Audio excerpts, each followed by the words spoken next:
dengan sedikit ketakutan, kelaparan, kehilangan harta, benda, buah-buahan, jiwa, kata Allah. Tapi lihat, Allah mah gak kejam bu, gak kayak manusia. Lihat di akhir ayat itu Allah katakan apa? Wabasyiri sobirin.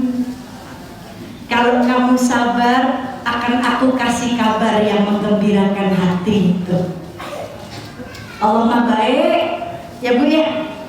Wabasyiri sobirin hambaku. Sampaikan kabar gembira ini kepada orang-orang yang sabar. Berarti kalau kita sabar akan ada kabar yang menggembirakan diri kita, kan begitu? Benar gak bu? Nah, lihat betapa indahnya Allah memberikan aturan ini. Apa kabar gembiranya? Di ayat selanjutnya Al-Baqarah 156.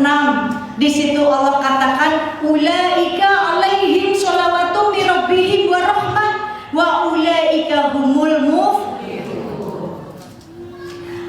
Orang-orang yang ketika diberikan musibah, ujian, cobaan, tapi di situ kasih sayang Allah berikan. Aku ampuni dosa mereka yang sedang diberi ujian. Allah ampuni dosanya, Allah rahmati, dan Allah kasih petunjuk. Tuh, kan begitu bu? Itu kabar gembiranya. Diampuni dosa. Enak gak bu diampuni dosa? Enak, bersih dosa-dosa kita. Bahkan di dalam hadis dikatakan, ya, baginda Nabi SAW mengatakan, barang siapa yang dikehendaki oleh Allah sebuah kebaikan, dia dicintai oleh Allah, maka Allah akan segerakan hukumannya di dunia berupa ujian. Fahami ayatnya ya, fahami kalimat ini. Disegerakan hukumannya. Loh, Allah jahat dong, berarti kok dihukum? Hukuman itu berupa ujian. Siapa manusia yang gak diuji? Nabi saja diuji, betul? Tapi ujian itu justru tanda cintanya Allah. Allah sedang latih hati kita supaya kuat, supaya tidak ada pengharapan lagi kepada manusia. Cukup kepadaku, engkau berharap karena aku akan kabulkan apa yang menjadi harapanmu. Kan begitu insight-nya, ya. Maka hukumannya disegerakan di dunia, yaitu berupa ujian, agar dia lelah. Dia tidak berharap lagi kepada manusia, tapi berharap kepadaku, hingga lelahnya dia karena diuji menjadi penghapus dosa-dosanya, sampai nanti dia kembali kepadaku, ya. Kembali di sini jatah hidup kita sudah selesai, kita meninggal. Dia meninggal tanpa membawa dosa satu pun. Enak gak bu? Enak. Maka husnuzon dengan ujian yang Allah berikan. Gimana cara husnuzonnya? Ridho. Apa bu? Ridho. Apa itu ridho? Ikhlas? Bukan. Ridho bukan ikhlas. Untuk mencapai ke titik ikhlas, ibu harus ridho dulu. Apa ridho? Lapang hatinya, rela. Bahasa Inggrisnya nerimo. Ya, nerimo bu, menerima. Lapang hati, rela hati, menerima apa yang sudah menjadi ketetapannya Allah, kehendaknya Allah. Walaupun mungkin kehendaknya kok gini-gini amat sih ya Allah, capek ya Allah, sampai kapan Umi saya diuji? Besok ibu mati selesai ujian. Betul nggak bu? Iya, selama masih ada di dunia pasti ujian silih berganti datang. Tadi surat Al-Baqarah 155. Maka ketika kita ridho nih, pernah dizolimi ridho, walaupun gak enak, sakit hati, difitnah sakit, tapi ketika kita berdamai dengan perasaan itu semuanya, ya, kita memaafkan, kita lapang, kita memaafkan orang yang menyakiti kita itu bu, sejatinya bukan kita sedang damai dengan dia, tapi kita ngajak hati kita untuk berdamai.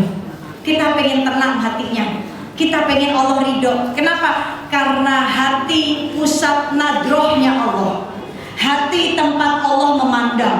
Allah nggak pandang wajah kita, Allah nggak pandang pakaian kita, Allah nggak pandang mobil kita, Allah nggak pandang rumah kita, jabatan kita nggak dipandang, tapi Allah pandang, Allah lihat hati dan amal kita. Betul bu? Kalau hatinya baik, Allah akan berikan di hati ini petunjuk, taufik, ya, hidayah, nur, cahaya, kan begitu. Ini hati dikasih rahmat sama Allah, ya. Tapi kalau hatinya nggak baik, ya Allah nggak akan ngasih itu semuanya. Allah lihat hatinya. Kalau dia hatinya walaupun pernah sakit, tapi dia berusaha pengen nyembuhin, maka Allah akan sembuhkan. Ketika udah sembuh, Allah akan kasih hidayahnya, Allah akan kasih taufiknya, petunjuknya, kan begitu. Ya, ini hati tempat Allah mandang, makanya hatinya dibersihin, tempatnya dibikin indah, dipercantik, dibersihkan. Cantiknya adanya di sini, di hati, bukan di wajah kita. Ya, berusahanya ngeglowingin hati. Jangan wajah aja dibikin glowing. Ya, ada noda hitam, repot banget searching skincare yang keren apa ya, yang bisa ngilangin noda hitam. Tapi ketika hati ternoda dengan dosa, dengan maksiat, nggak searching tuh, yang bikin ngeglowingin hati apa ya? Ya Bu ya, apa yang bikin ngeglowingin hati? Surat Ar-Ra'd ayat 28. Bikin glowing hati, bikin hati tenang. Surat Ar-Ra'd ayat 28. Apa isinya? Alladzina amanu wa tatma'innul qulubuhum bi dzikrillah. Ala bi dzikrillah tatma'innul qulub. Hanya dengan mengingat Allah hatimu bakalan tenang. Udah, yang orang-orang yang nyakitinmu gak usah dipikirin, gak bakalan bikin tenang, betul gak Bu? Yang nyakitin lagi jalan-jalan, ibu yang disakitin ngejedok aja di dapur atau di kamar, ikut aja sama yang nyakitinnya. Yang nyakitin tepuk tangan Bu, ya tuh lihat tuh, dia terpuruk. Bangkit, jangan mau, tunjukkan kita bahagia, tunjukkan aku baik-baik saja karena Allah mengingatkanku, Allah bersamaku, Allah gak pernah ninggalin aku. Tuh, ini yang harus kita lakukan, ya Bu ya, insya Allah. Maka yuk jaga hati kita nih, ya. Nih, hati ibaratnya gelas. Bu, kita main sulap-sulapan dulu. Ini apa Bu? Gelas. Kosong apa ada airnya? Kosong. Kalau saya ini ibaratnya hati itu tempat. Nih kayak gini. Kalau tempatnya bersih, maka Allah akan tuangin, ya. Allah akan tuangin apa? Petunjuknya, hidayahnya, rahmatnya, nurnya ke hati kita. Tapi kalau hati kita kotor, Allah akan cari hati yang lain, karena kita nggak mau ngebersihin hati kita sendiri. Kita sibuk sama dosa orang. Maka ini tempat. Saya kalau mau minum, ya, kalau, aduh saya tutupin dulu. Ada mereknya, saya nggak endorse. Saya mau minum air yang ada di botol ini ke gelas ini. Saya fokusnya ke gelasnya atau ke airnya? Ih, pinter. Kenapa saya fokus ke gelasnya? Hah? Kenapa saya fokus ke gelasnya? Takut kepenuhan. Biar gak tumpah. Oke. Saya gak fokus sama airnya. Kenapa? Karena airnya bersih. Ini masih disegel, belum terkontaminasi. Ya Bu ya. Air ini ibaratnya rahmat Allah, taufiknya Allah, hidayahnya Allah, nurnya Allah yang akan dituangkan ke hati kita. Tapi kalau hatinya kotor, nih misalkan contoh, saya nggak akan fokus dengan airnya karena bersih. Saya fokusnya dengan gelas ini. Ibu lihat gelas ini. Ibu bisa lihat nggak gelas ini kotor atau bersih? Bersih. Jawab dulu, ibu tahu nggak ini gelasnya kotor atau bersih? Bisa lihat nggak dari situ, kelihatan nggak? Dari itu kelihatan nggak? Nggak kelihatan. Begitu juga hati. Ibu nggak bisa lihat hati saya terkecuali diri saya sama Allah. Saya pun nggak bisa lihat hati ibu terkecuali ibu dan Allah. Betul? Maka yang bisa lihat kondisi gelas ini kotor ya diri saya. Oh ternyata kotor banget nih gelas tuh, kelihatan tuh. Ini kayaknya habis ada barcode-nya dikletek nih, masih belum bersih banget. Ya Bu ya, kotor, bercanda Bu. Komplain ibunya, orang bersih kok, kan tadi saya nyuci. Gak mau bercanda, ini lagi bercanda saya. Ya, ini gelas, saya yang bisa lihat gelas ini kotor. karena dari dekat. Karena ini milik saya, ini saya pegang, ini hati saya. Saya paling tahu hati saya kayak gimana. Maka saya akan bersihin dulu nih gelas ini sebelum saya tuang air ini. Betul nggak Bu? Saya bersihin, ya Bu ya. Kalau udah bersih, saya tuangin, saya buka segelnya, saya tuang. Baru saya minum. Begitulah Allah. Allah mau memberikan nur, taufik, hidayah. Allah lihat dulu tempatnya. Allah lihat hati kita masing-masing. Kalau hati kita bersih, Allah tuangin tuh taufiknya. Oh ini orang hambaku ini mudah dikasih petunjuk, Allah tuangin. Oh hambaku ini mudah dikasih hidayah, Allah tuangin. Kan sebelum kita menjemput hidayah, kita harus dapat taufik dulu dari Allah, Bu. Apa itu taufik? Apa taufik? Kita nggak akan bisa dapat hidayah kalau nggak dapat taufik dari Allah. Apa taufik? Kemudahan. Kemudahan yang Allah berikan untuk kita. Kita dimudahin untuk menjemput hidayah, dimudahin berbuat kebaikan, dimudahin amal soleh, itu taufik. Contoh, ibu rumahnya jauh nih, ya harus naik mobil sejam untuk jalan ke sini. Ibu tahu di sini ada kajian, ya, tapi ibu mau datang walaupun jauh. Hatinya mau, saya kepengen dapat ridho Allah, saya mau ngaji jauh pada tempatnya. Ketika ibu mau, Allah mudahin, itu taufik. Ibu nyampe ke sini, ada rumahnya yang samping masjid, gak nyampe-nyampe Bu. Ya Bu ya, ada rumahnya yang samping masjid gak nyampe-nyampe karena taufiknya belum dikasih. Kenapa Allah gak kasih taufik? Karena dianya gak mau datang ke majelis. Begitu ya Bu ya. Ada orang kaya, duitnya banyak, susah mau sedekah. Kayak ngadu tenaga dalam, ngambilnya susah. Pelit banget padahal duitnya ada. Berarti Allah belum mau kasih taufik, karena dianya juga gak mau ngeluarin duitnya, maka gak dimudahin. Ibu, misalkan ada seorang janda yang susah, tapi kenapa dia setiap hari malah ngeluarin hartanya buat sedekah walaupun dia susah? Karena dia yakin, dia mau, ya, dia juga sedang susah. Ketika dia mengeluarkan hartanya untuk membantu kesusahan orang lain, Allah pun bantu kesusahan dia. Itu taufik, ya Bu ya. Nah sekarang saya mau ngajak ibu-ibu, saya mau lihat ibu-ibu dikasih taufik nggak sama Allah. Bu, ini berapa? 100. Ini 2.000. Ibu kalau disuruh milih senang yang mana? Manusia.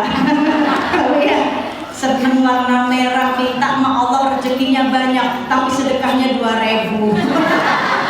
Udah 2.000 dikecek-kecek, dilipat-lipat biar gak kelihatan, lengket, bau ikan asin. Bu, rest area sekarang bayar nggak? Kalau mau kencing bayar nggak? Berapa bayarnya? 2.000, ada yang 2.500 tuh. Masuk ke tempat yang najis, buat buang najis, suruh bayar Bu 2.000. Ibu mau ke surga, tempat yang indah, tempat yang suci, 2.000. Gak sopan bener. Ya, nih ibu tadi seneng yang warna merah. Sekarang saya mau lihat ibu-ibu dikasih taufik nggak sama Allah. Yuk saya mau ngajak ibu bersedekah buat anak-anak yatim, buat saudara-saudara kita yang sedang terkena musibah, baik di Sumatera, di Aceh, di Palestina yang mereka menjadi yatim, ya kita serahin, kita sumbangin ke mereka. Saya kepengen lihat ibu dikasih petunjuk nggak sama Allah, dikasih taufik nggak sama Allah. Ya, yuk tadi ibu bilangnya senang yang mana? Merah. Bu, ini filosofinya. Kita bakalan mati semuanya nggak Bu? Kita bakalan mati nggak Bu? Waktunya kapan? Nggak ada yang tahu. Tapi ketika kita masuk ke dalam rumah kita, rumah yang terakhir yaitu kuburan kita, ukurannya sempit nggak? 1x2. Ukurannya 1x sempit. Gelap nggak Bu? Gelap. Berarti kita butuh lampu, betul nggak? Nggak butuh lilin, jangan bawa lilin. Lilin ketiup angin mati. Malaikat mungkar nakir nggak bawa korek Bu, ya. Tapi kita bawa lampu. Ini lilin Bu, 2.000 buat lilin. 100.000 lampu emergency. Ini kalau rumah ibu ada lampu yang biasa, tapi ibu copot satu lampu biasanya, ibu ganti lampu emergency. Ketika mati lampu satu kampung, yang lain mati semuanya, rumah ibu nyala sendiri. Karena ibu cerdas. Pak RT ngasih tahu, ibu-ibu, besok 24 jam info dari PLN bakal mati lampu sampai malam, gelap tuh. Karena ibu udah cerdas, oh saya mau beli lampu emergency saya copot 2 lampu biasa, saya tempel di lampu emergency. Ketika mati lampu sekampung, yang lain gelap, cuma bawa lilin, lampu rumah ibu terang sendiri. Betul? Berarti ibu cerdas. Seperti yang dikatakan Nabi Muhammad, orang yang cerdas, yang mengingat kematian dan mempersiapkannya sebelum memasuki rumahnya. Rumah mana yang kita masuki? Kuburan kita. Kubur gelap, yuk bu, bawa lampu, jangan bawa lilin. Nih lampunya ya bu ya.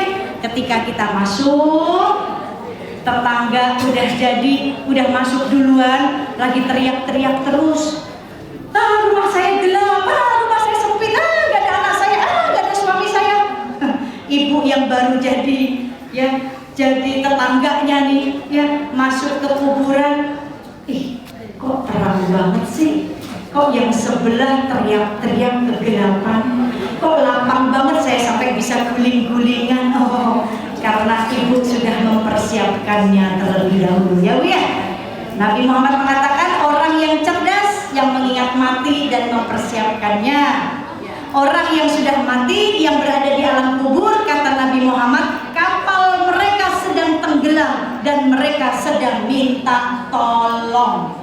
Ibu pernah lihat berita kapal tenggelam, orang-orang di dalamnya ketakutan gak bu? Berusaha pengen nyelamatin diri gak?